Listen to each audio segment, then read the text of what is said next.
मैं तो अन्याय के खिलाफ लड़ा हूं। मैं तो अन्याय के खिलाफ लड़ा हूं, इसलिए आपको बधाई देने के लिए यहां खड़ा हूं।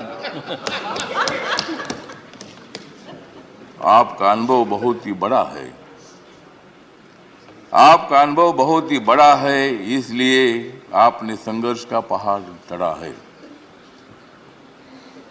मेरे पार्टी का मैं हूं अकेला। मेरे पार्टी का मैं हूं अकेला, लेकिन मेरे हाथ में है संविधान का पेला। अच्छा, ठीक है। मैं हूं मेरे पार्टी का अकेला, लेकिन मेरे हाथ में है संविधान का पेला। मैं तो हूं आपका सच्चा चेला। मैं तो हूं आपका सच्चा चेला, मुझे मत छोड़ो अकेला।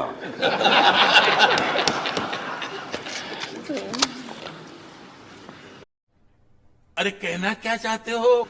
जिन्होंने उपराष्ट्रपति का सर किया है गढ़, जिन्होंने उपराष्ट्रपति का सर किया है गढ़, उनका नाम है धनखड़। हमें मिलकर उखाड़ देनी है विषमता की जड़। हमें मिलकर उखाड़ देनी है विषमता की जड़। इसमें जरूर सफल होंगे आदरणीय धनखड़। हाउस में जो सदस्य करेंगे फ्रैक्शन, हाउस में जो सदस्य करेंगे फ्रैक्शन, उनके ऊपर होनी चाहिए कड़ी एक्शन। हमें तो मजबूत करना है भारत नेशन। हमें तो मजबूत करना है भारत नेशन। हंगामा करने की हमें नहीं चाहिए फैशन। तो हमें पूरा विश्वास है कि आप बहुत बड़ा संघर्ष करते करते यहाँ पहुंचे हैं। गांव से आकर किसान के बेटे के माध्यम से आप इतने बड़े उच्च पद पर आए हैं। इसमें आपका अनुभव, आपका बहुत बड़ा संघर्ष है। बहुत बड़ा काम आपने किया है। आपने पश्चिम बंगाल में गवर्नर का जो काम किया है, बहुत बड़ा वहाँ चैलेंज था। वहाँ काम करना बहुत बड़ा मुश्किल था, लेकिन आपने बंगाल में बहुत अच्छा काम किया है। और बंगाल में अच्छा काम आपने किया है, इसीलिए आपको यहाँ लाने की कोशिश जरूर हुई है। मतलब आप एक संघर्षशील नेता है। मतलब वहाँ अगर आपका काम ठीक नहीं होता था तो शायद ये पद आपको मिलना बहुत बड़ा मुश्किल था, लेकिन आपने बहुत अच्छा काम किया है। ठीक बात है, बंगाल भी अपना ही है, सभी बंगाल के नेता भी अपने हैं। देश का एक वो राज्य है, और कोई भी राज्य हो, यहाँ किसी पार्टी की सत्ता आती है जाती है, कोई मुख्यमंत्री होता है, कोई नहीं होता है। कभी हम भी मतलब 3 बार सांसद रहे लोकसभा में, और मैं शिरडी में मैं हार गया, लेकिन मैं घर में बैठा नहीं, मैं घूमता रहा। मैं कांग्रेस पार्टी के साथ रहा। कांग्रेस पार्टी के मेरे सभी दोस्त हैं, समाजवादी पार्टी के मेरे दोस्त हैं, कम्युनिस्ट पार्टी के मेरे दोस्त हैं, और अभी बीजेपी के मेरे दोस्त हैं।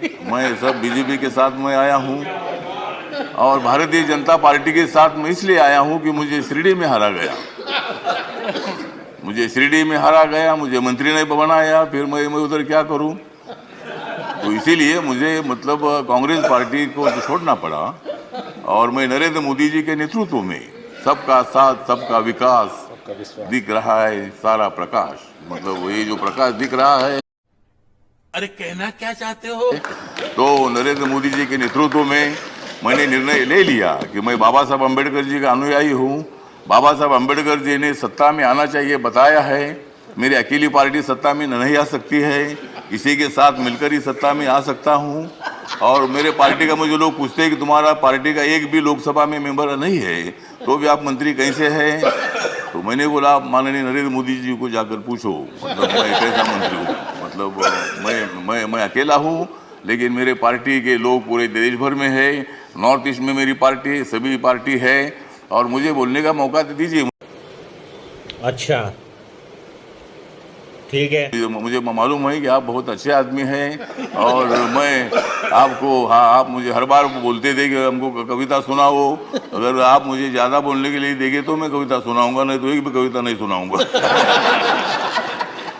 तो ठीक बात है, तो इसीलिए मतलब कविता सुनाता भी रहूँगा।